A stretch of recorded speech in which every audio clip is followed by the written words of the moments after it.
Ketamina e esquetamina. Já ouviu falar? É um anestésico. Não vou te dar spoiler. Primeiro, se inscreve aqui no canal, já ativa as notificações para receber as atualizações, novos vídeos. E vamos falar hoje sobre um assunto que está bem em voga, que é esse novo tratamento para depressão resistente.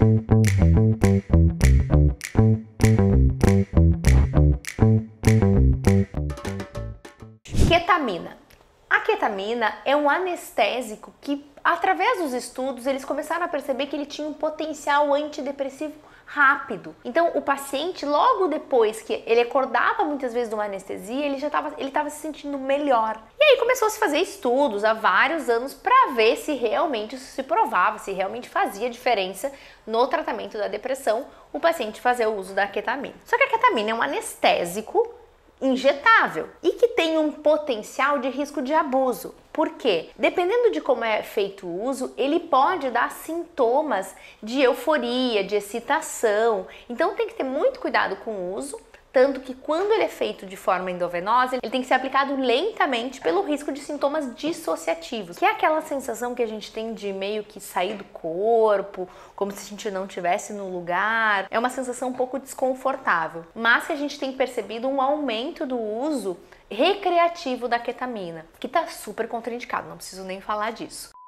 Agora, utilizada como medicação nas doses adequadas em ambiente controlado, ele pode ser uma boa alternativa para pacientes que têm dificuldade a responder apenas ao tratamento oral com os antidepressivos usuais. E como é que ele age? Ela age nos receptores NDMA, que está relacionado ao nosso sistema glutamatérgico. Então, o glutamato, que é um dos neurotransmissores importantes na regulação do funcionamento do cérebro. É importante a gente dizer que a dose que a gente usa no tratamento da depressão, ele é diferente da dose que a gente vai usar no tratamento da anestesia. Então, as doses acabam sendo muito menores para a gente ter esse efeito antidepressivo. Então, a partir de estudos, eles desenvolveram a esquetamina, que é uma versão racêmica. É como se eu pegasse essa molécula e espelhasse ela. E só essa mudança já faz com que tenha outros efeitos no organismo. E aí eles descobriram que essa ação da esquetamina tinha um menor risco de abuso e menos efeitos colaterais. E aí eles desenvolveram um uso nasal, que a esquetamina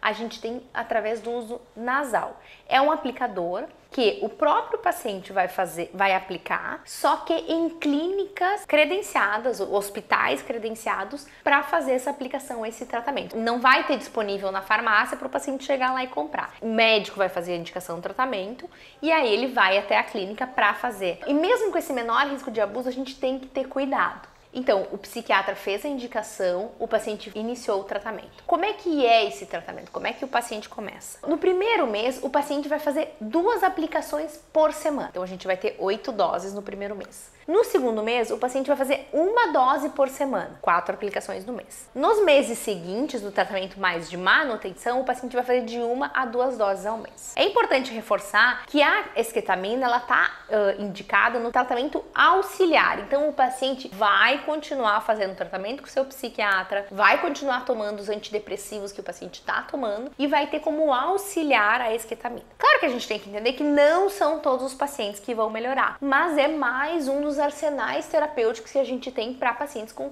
transtorno depressivo resistente. Mais um ponto importante sobre essa medicação: o início de ação. De forma geral, os antidepressivos eles demoram de 2 a 4 semanas para a gente começar a ter a resposta. A esquetamina a gente vai ter a resposta muitas vezes em 24 horas. Não é milagre, tá? Mas para muitos pacientes, após a primeira aplicação, o paciente já sente que ele sai melhor, ele se sente já um pouco melhor. Alguns pacientes vão levar algumas sessões, às vezes a segunda, na terceira.